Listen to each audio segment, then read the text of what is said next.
Now, along with the release of Delta Force has come the introduction of not just paid cosmetics, but also a weapon skin economy akin to something like Counter-Strike, a system where players can access weapon skins with varying rarities and conditions from both in-game rewards as well as real-world money.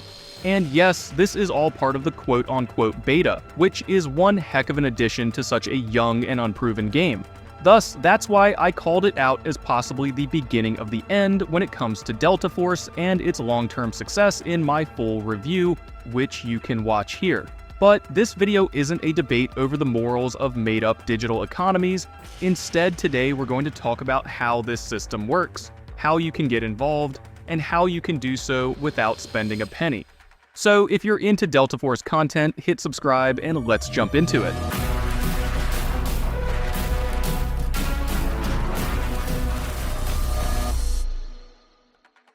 Now, at the end of the day, Delta Force's weapon skin economy isn't that complex nor that scummy, at least at the surface level.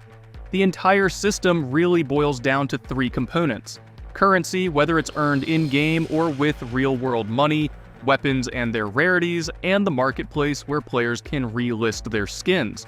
But first off, let's talk about weapon skins themselves. Delta Force has a wide selection of weapon skins across all of its guns and knives, including some of which that have a rarity, like loot in a looter-shooter, as well as a condition rating. These cosmetics that show a rarity are the ones which can be traded on the market. However, their ratings and conditions will directly affect the visuals of the weapon, whether the skin is complex and clean or basic and dirty, and therefore how much players will pay for them. In general, some weapon skins are part of limited time bundles, while others are permanently featured paid cosmetics, and others are earnable directly through in-game loot crates and currencies. And speaking of currencies, let's talk about both the paid store and player marketplace.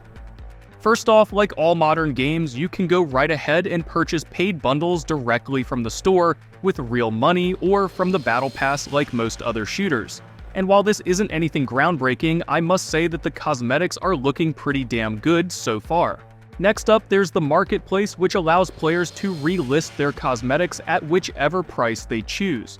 In general, this space acts like a free market where players will have access to graphics, pricing data, and records, allowing them to track cost, demand, and their purchases.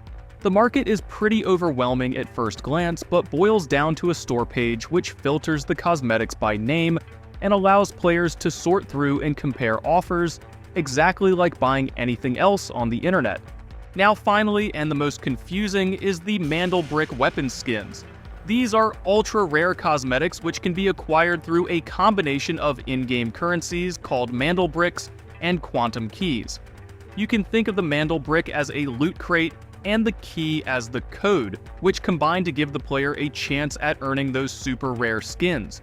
Now, while each of these items can be bought with real money, similar to buying loot crates in any other game, the player is able to earn both, especially from endgame content like high difficulty operations.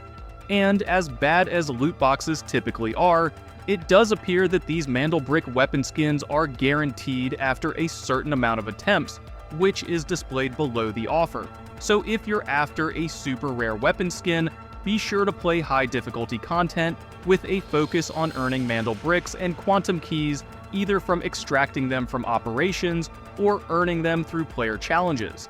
Then take these items to the Mandelbrick storefront and open a loot crate like any other game, knowing you will eventually be given the item after a set number of attempts.